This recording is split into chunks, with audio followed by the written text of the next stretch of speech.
Hey everyone, welcome back to my channel Study with Tanisha. Myself Tanisha और आज मैं आपको क्लास 12 पॉलिटिकल साइंस का chapter first challenges of nation building पढ़ाऊंगी। तो इस चैप्टर के कुछ टॉपिक्स का एक्सप्लेनेशन मैंने ऑलरेडी अपनी वीडियो पार्ट 1 में दे दिया है। तो अगर आपने अभी तक वीडियो नहीं देखा है then the link is in description, please go and watch the video. Okay, so let's start with the today's video. The topic is the integration of princely states. Now, अब अपने जो ब्रिटिश इंडिया था ये दो parts में divided था, British Indian province और princely states. Okay, Britishers के टाइम पे जो ब्रिटिशर्स थे उन्होंने ब्रिटिश इंडिया को दो पार्ट्स में डिवाइड किया था, that is British Indian province and princely states. ये मैंने आपको अपनी लास्ट वीडियो में भी बताया था कि जो ब्रिटिशर्स थे मतलब इंडिपेंडेंस से पहले अपने इंडिया को ब्रिटिश इंडिया कहा जाता था। ओके, तो ये जो ब्रिटिश इंडियन प्रोविंस थे ये डायरेक्टली मतलब इस पर पूरा कंप्लीटली ब्रिटिशर्स का कंट्रोल था। ओके, ब्रिटिश गवर्नमेंट का कंट्रोल था। लेकिन ये जो प्रिंसली स्टेट्स हैं तो ये यहाँ पर बहुत से कुछ लार्ज और स्मॉल स्टेट्स हैं जहाँ पर प्रिंसेस और डिफरेंट रूलर्स का रूल रहता था। ओके, तो अब यहाँ पे जो प्रिंसेस रहते थे इनका अपने स्टेट के इंटरनल अफेयर्स पर इनका कंट्रोल रहता था और एक्सटर्नल अफेयर्स पर ब्रिटिशर्स का कंट्रोल रहता था। ओके, और ये इंटरनल अफेयर्स पर भी इन प्रिंसेस का कंट्रोल तब तक ही रहता था जब तक ये ब्रिटिशर्स की सुप्रीमेसी को एक्सेप्ट करते। ओके, और इसको क्या कहा जाता है, पैरामाउंटेसी और सुजर्निटी ऑफ ब्रिटिश क्राउन। ये बहुत इंपॉर्टेंट है, ये आपका 1 मार्क में पूछा जा सकता है कि पैरामाउंटेसी और सुजर्निटी ऑफ ब्रिटिश क्राउन क्या होता है। तो क्या होता है कि जो प्रिंसली स्टेट्स के जो रूलर्स थे, जो प्रिंसेस थे, उनको अपने स्टेट्स के इंटरनल अफेयर्स पर तब तक ही कंट्रोल था उनका जब तक कि वो ब्रिटिश की सुप्रीमेसी को एक्सेप्ट कर लेते। ओके, तो प्रिंसली स्टेट्स में जो प्रिंसेस था प्रिंसेस जो थे they have the controls over the internal affairs of the states, और जो ब्रिटिश इंडियन प्रोविंस थे यहाँ पर ब्रिटिश गवर्नमेंट का डायरेक्ट कंट्रोल था।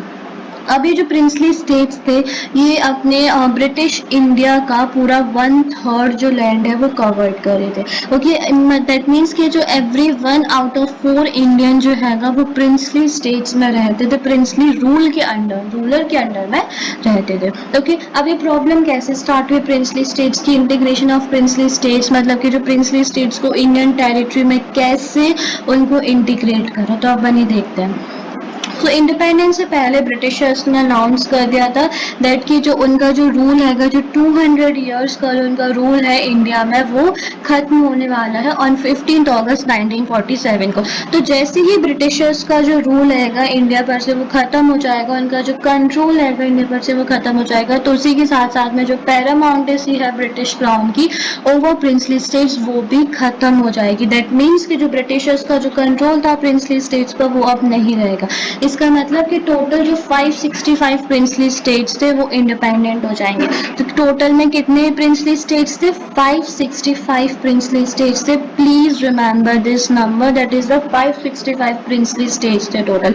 ओके, तो paramountcy of British crown lapse हो जाएगी। दैट मीन्स कि जो टोटल जो 565 प्रिंसली स्टेट्स हैं वो इंडिपेंडेंट हो जाएंगे। अब ब्रिटिश गवर्नमेंट ने ऑप्शन दिया था प्रिंसली स्टेट्स को कि अगर वो चाहे तो वो इंडिपेंडेंट भी रह सकते हैं, और if they want they can either join India or Pakistan.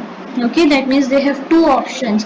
वो क्या क्या ऑप्शन है, इफ दे वांट वो इंडिपेंडेंट भी रह सकते हैं, ठीक है, अपनी एक सेपरेट स्टेट बनाकर वो इंडिपेंडेंट भी रह सकते हैं, और अगर वो चाहे तो वो इंडिया या पाकिस्तान दोनों में से किसी भी कंट्री को वो ज्वाइन कर सकते हैं। ओके, तो ये पूरा जो डिसीजन था ये प्रिंसली रूलर्स पर ही था।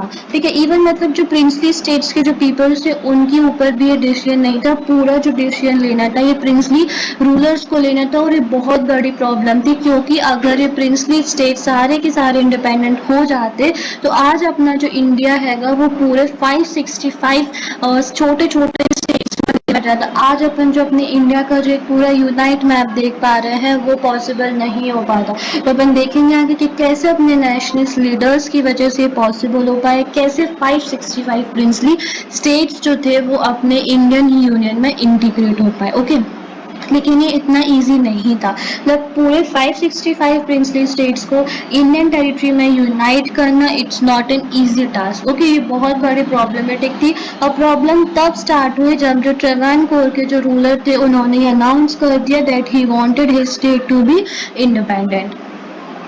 अब जो ट्रेवानकोर है वो उस टाइम पे एक प्रिंसली स्टेट था, तो उनके जो रूलर थे, जो प्रिंसेस थे, उन्होंने ये अनाउंस कर दिया that he wanted his state to be independent. Okay, and secondly जो निज़ाम थे हैदराबाद के, तो मतलब उस टाइम पे जो हैदराबाद के जो रूलर थे उनको निज़ाम कहा जाता था। तो नेक्स्ट डे उन्होंने भी सिमिलर अनाउंसमेंट कर दी that he also wanted his state to be independent. तो धीरे धीरे करके सभी जो इंडियन स्टेट्स, जो प्रिंसली स्टेट्स थे, वो इंडिपेंडेंस डिक्लेयर करते जा रहे थे। अगर आज सारे प्रिंसली स्टेट्स इंडिपेंडेंट रहते तो अपना जो कंट्री है वो छोटे छोटे स्मॉल कंट्रीज में डिवाइड हो जाते। बहुत ही स्ट्रेन सिचुएशन हो गई थी, क्योंकि जो मोस्ट ऑफ दी जो प्रिंसली स्टेट्स थे वहाँ पर गवर्नमेंट जो है वो नॉन डेमोक्रेटिक वे में रूल कर रही थी। ओके, दैट मीन्स कि जो रूलर्स थे वो तैयार नहीं थे अपने सिटीजन्स को, अपनी पॉपुलेशन को डेमोक्रेटिक राइट्स देने के लिए।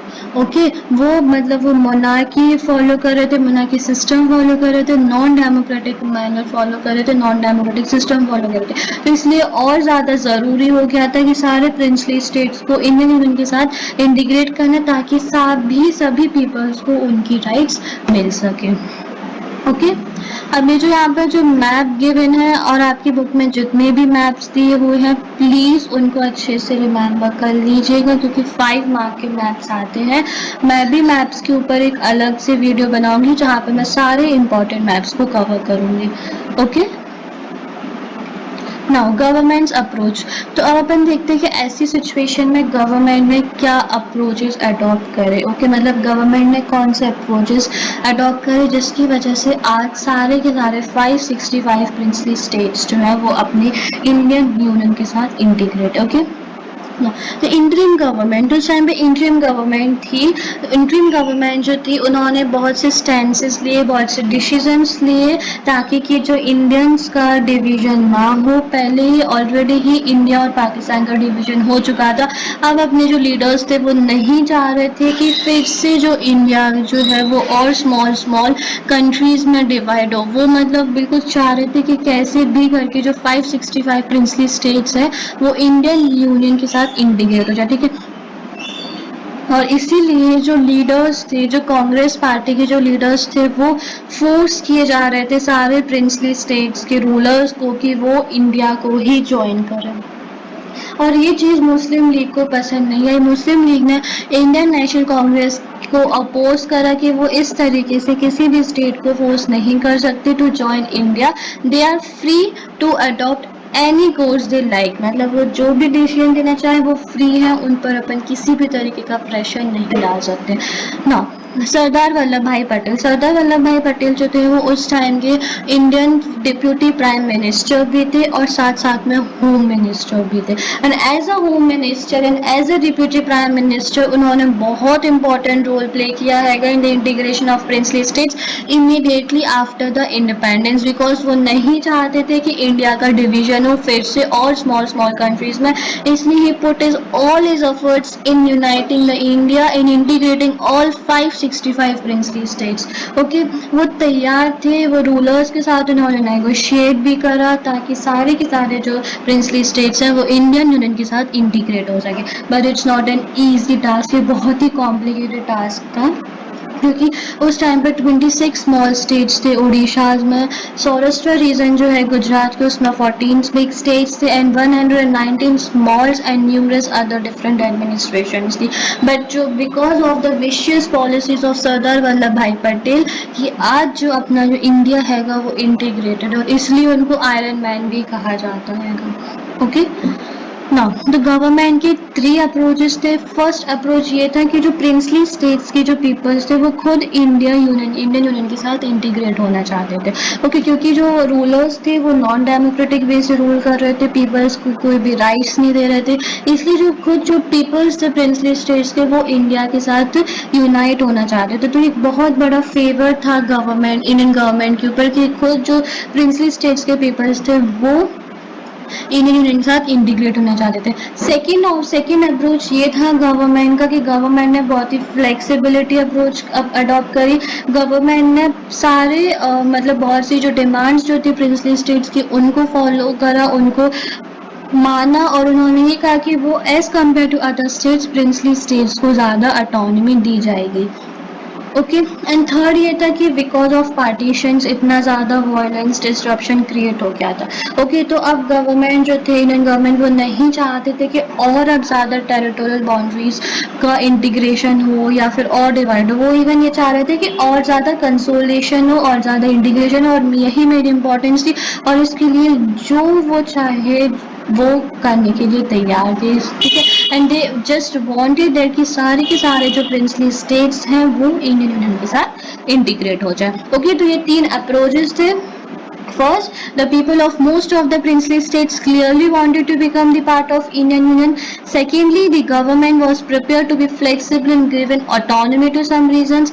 Third, in the backdrop of partition, which brought into focus the contest over demarcation of territory, the integration and consolidation of the territorial boundaries of the nation had assumed supreme importance. The 3 approaches, and please remember these 3 approaches that was adopted by the government of India for the integration of princely states. Now, so before 15th August 1947, बहुत से जो princely states के जो rulers थे उन्होंने independence declare भी कर दी थी, बट बहुत से ऐसे प्रिंसली स्टेट्स थे जिन्होंने इंडियन यूनियन के साथ इंटीग्रेट भी हो गए थे। एंड रूलर्स जो कि एग्रीड हो गए थे for uniting with the Indian union, उनको एक डॉक्यूमेंट साइन करना था which is called as instrument of assertion.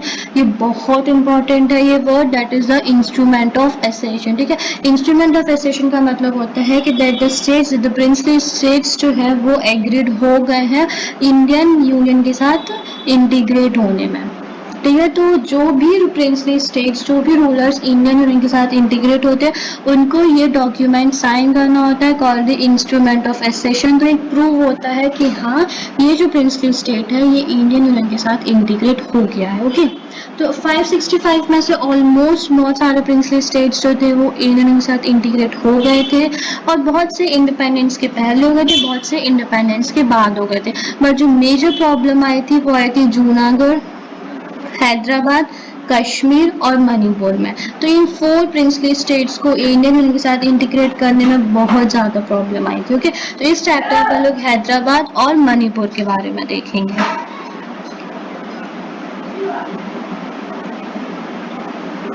Now, the Hyderabad, तो हैदराबाद जो है ये लार्जेस्ट प्रिंसली स्टेट है which was surrounded entirely by the Indian territories.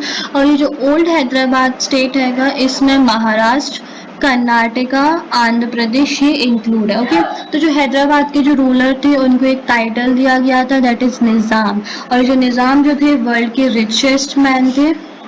और जो निज़ाम जो थे हैदराबाद के, वो चाह रहे थे कि हैदराबाद जो है वो इंडिपेंडेंट रहे।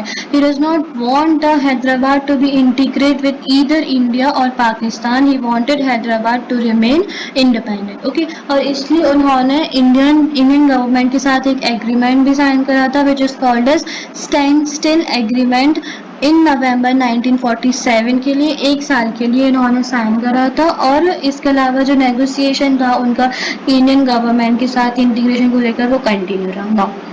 अब उस 1 साल में ही क्या हुआ कि जो पीपल्स जो थे हैदराबाद के वो बिल्कुल थक चुके थे निज़ाम के रूल से। निज़ाम जो था उनका बहुत ही ऑप्रेसिव रूल था। ओके, वो लोगों को बहुत ही ऑप्रेसिव वे से ट्रीट करते थे। लोग पीपल्स जो थे वो बिल्कुल परेशान हो चुके थे, और इसीलिए जो पीपल्स थे हैदराबाद के, उन्होंने निज़ाम के अगेंस्ट, निज़ाम के रूल के अगेंस्ट प्रोटेस्ट करा। जो पेजेंट्रीज जो थी तेलंगाना की वो मेन वो फ्रंट में आई, ठीक है। They were the main victims of Nizam oppressive rules, और उन्होंने निज़ाम के अगेंस्ट प्रोटेस्ट करा। विमेंस ने भी बहुत ज़्यादा ऑपरेशन फेस करा, इसलिए लार्ज नंबर्स में विमेन ने भी ये मूवमेंट ज्वाइन करा। मेन सेंटर क्या था इस मूवमेंट का? हैदराबाद।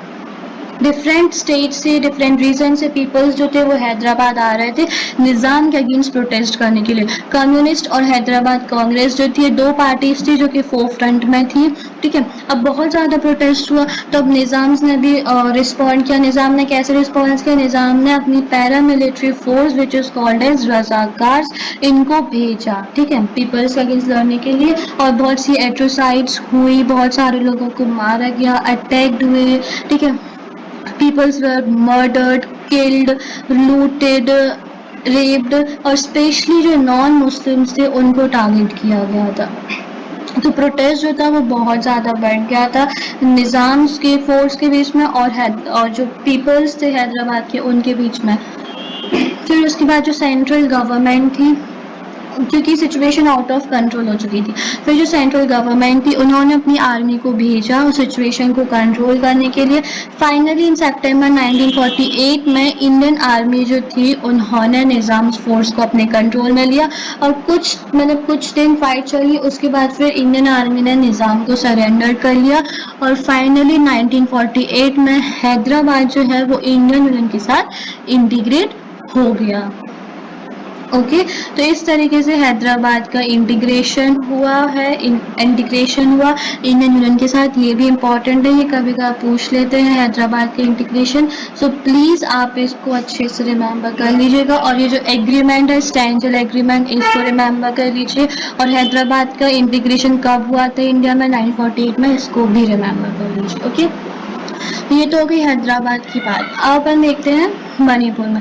तो मतलब फ्यू डेज बिफोर इंडिपेंडेंस जो महाराजा थे मणिपुर के, दैट इज बौद्ध चंद्र सिंह, उन्होंने इंडियन गवर्नमेंट के साथ इंस्ट्रूमेंट ऑफ एसेशन साइन करा था इस एश्योरेंस पर कि जो इंटरनल ऑटोनॉमी है मणिपुर की उसको मेंटेन करके रखेंगे, उसको कुछ भी अफेक्ट नहीं होना चाहिए, ठीक है। फिर पब्लिक ओपिनियन का प्रेशर भी रहा तो महाराजा जो थे उन्होंने जून 1948 में इलेक्शंस लड़े and the state become a constitution monarchy and Manipur was the first part of India जहां पर यूनिवर्सल एडल्ट फ्रेंचाइज के बेसिस पर इलेक्शन हुए थे। So Manipur was the first part of India to hold an elections based on the universal adult franchise. Okay ना अब जो legislative assembly थी मणिपुर की तो वहाँ पर डिफरेंसेस थे बिकॉज कुछ चाह रहे थे कि इंडिया जो मणिपुर है वो इंडिया के साथ यूनाइट हो जाए, कुछ चाह रहे थे कि नहीं हो, मतलब बहुत लोग अपोज भी कर रहे थे, बहुत लोग उसके सपोर्ट में भी थे।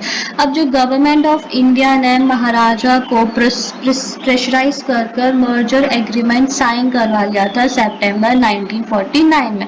दैट मीन्स कि जो इंडियन यूनियन के साथ जो मणिपुर है वो मर्ज हो गया। बट महाराजा ने अपनी जो लेजिस्लेटिव असेंबली थी मणिपुर की उसके साथ में कंसल्ट नहीं करा था, जिसकी वजह से बहुत ज़्यादा एंगर और रिजेंटमेंट और वायलेंस हुआ मणिपुर में। बट 1949 में जब मर्जर एग्रीमेंट साइन कर लिया था महाराजा ने तो उसके बाद फिर वो इंडियन यूनियन के साथ इंटीग्रेट हो गए थे, ठीक है। तो ये तो रहा इंटीग्रेशन ऑफ प्रिंसली स्टेट्स, जिसमें अपन ने देखा कि कितनी सारी प्रॉब्लम्स हुई और यहाँ पर अपने जो लीडर थे सरदार Vallabh Bhai Patel and other leaders उन्होंने कितना इम्पोर्टेंट रोल प्ले किया प्रिंसली स्टेट्स को इंटीग्रेट करने में। ओके ना अभी जो कार्टून्स आपकी बुक में दिए हुए हैं दीज आर वेरी इंपॉर्टेंट क्योंकि ये भी 5 मार्क में आते ही हैं, ठीक है। तो इनको प्लीज अच्छे से समझिएगा। कार्टून्स जो है कार्टून्स को लेकर भी मैं एक सेपरेट वीडियो बनाऊंगी, ओके, जिसमें मैं सारे इंपॉर्टेंट कार्टून्स को कवर करूंगी।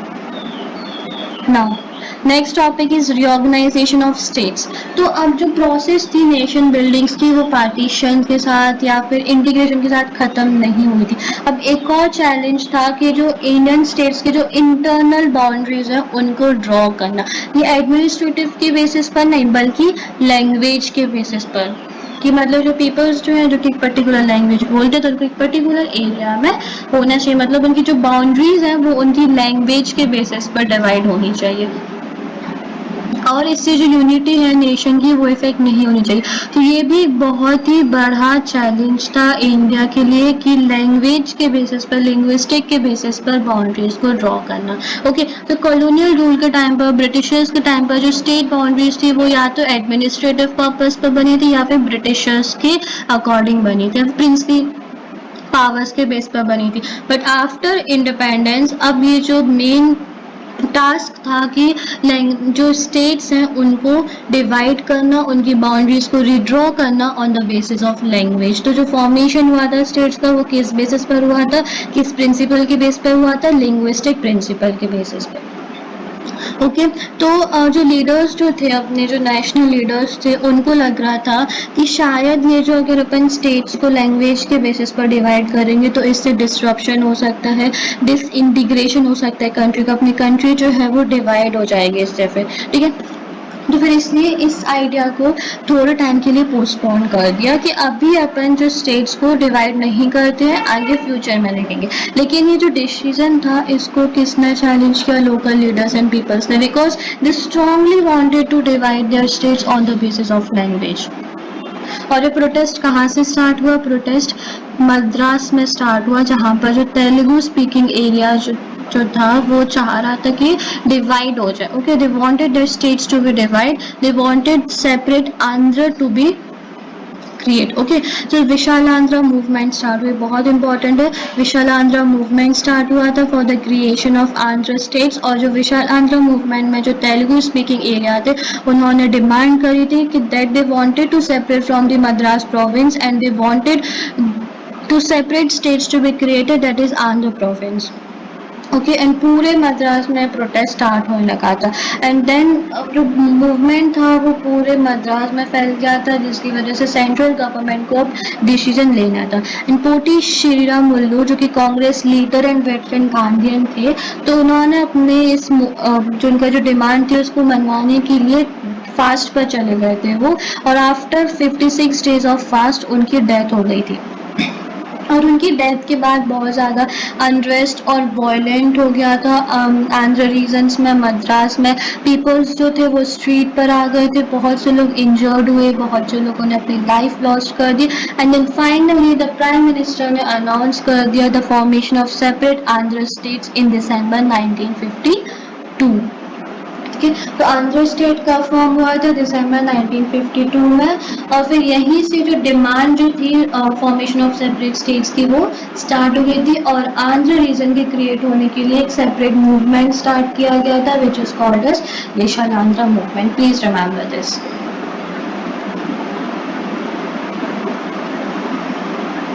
एक और कार्टून है, ये भी इम्पोर्टेंट है, ये आता है आप लोग के एग्जाम में, ये बहुत बार रिपीट भी हुआ है, तो इस कार्टून को बहुत अच्छे से प्रिपेयर करिएगा।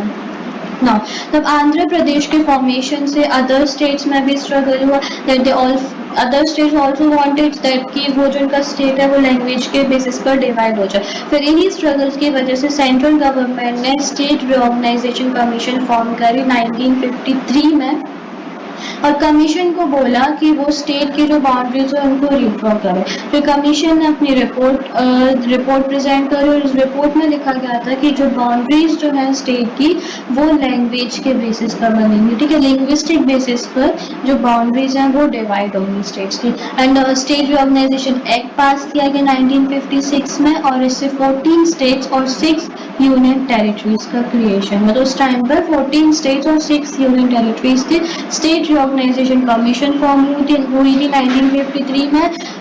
कमीशन ने अपनी रिपोर्ट दी थी that the boundaries of the state should reflect the boundaries of different languages, और स्टेट रिऑर्गेनाइजेशन एक्ट भी पास हुआ था 1956 में। तो ये सारे जो ईयर्स हैं, ये कमीशन हैं, प्लीज रिमेंबर, क्योंकि 1 मार्क में पूछ रहा है ना। अभी जो मोस्ट इम्पॉर्टेंट कंसर्न्स था लीडर्स का, तो उनको यही था कि शायद अगर ये जो बाउंड्रीज बनी, नई बाउंड्रीज बनी, स्टेट्स का डिवीजन हुआ, तो इससे सेपरेटिज्म की फीलिंग आ जाएगी, ठीक है, और फिर जो डिसइंटीग्रेशन हो जाएगा कंट्री का। बट ऐसा नहीं हुआ। लिंग्विस्टिक क्योंकि बहुत ज़्यादा जो मूवमेंट्स थे, वो मूवमेंट जो था ये फॉर्मेशन को लेकर ये बहुत ज़्यादा फैल गया था, वाइड स्प्रेड हो गया था। पीपल्स जो थे दैट वांटेड कि जो स्टेट्स हैं वो लैंग्वेज के बेसिस पर डिवाइड हो जाए। ओके, जो लीडर्स को यही कंसर्न था कि जो नई बाउंड्रीज बनेंगी इससे सेपरेटिज्म की फीलिंग आ जाएगी, इससे कंट्री का डिसइंटीग्रेशन होगा। बट ऐसा कुछ भी नहीं हुआ, बल्कि इससे अपनी कंट्री की जो यूनिटी थी वो और ज़्यादा स्ट्रेंथेंड होगी। मतलब जो लिंग्विस्टिक स्टेट से जो प्रिंसिपल ऑफ डाइवर्सिटी थी उसको एक्सेप्ट करा, ठीक है, ये अपने कॉन्स्टिट्यूशन में भी लिखा गया है। सभी रिलीजन को, सभी पीपल्स को, different religion, different customs, different language follows करने वाले पीपल्स को राइट्स मिले, उनको इक्वल राइट मिली, फ्रीडम मिली। तो इससे जो फॉर्मेशन से, रीऑर्गेनाइजेशन से अपना जो कंट्री की जो यूनिटी थी वो और ज़्यादा स्ट्रेंथन हो गई। Okay, now creation of new state से जो बॉक्स में दिया गया है इसमें से यही बताया कि कौन से स्टेट्स कब क्रिएट हुए। Like Maharashtra and Gujarat 1960, Punjab in 1956 and 1966 in Haryana and Himachal Pradesh form हुआ था। 1972 में नॉर्थ ईस्ट में, that is Meghalaya in 1972, Manipur and Tripura also in 1972, Arunachal Pradesh and Mizoram in 1987, Nagaland in 1963 and Jharkhand, Chhattisgarh and Uttaranchal in 2000। Okay, तो ये भी आपको रिमेम्बर करनी है कि किस ईयर में कौन सा स्टेट फॉर्म हुआ था। तो आपका जो चैप्टर है वो कंप्लीट हो गया है। आई होप आपको ये चैप्टर समझ में आया और बहुत ही इंटरेस्टिंग और बहुत ही सिंपल चैप्टर है और इससे आपको बहुत सारी चीज़ें पता लगेंगी इंडिपेंडेंस के बाद अपनी इंडिया के बारे में।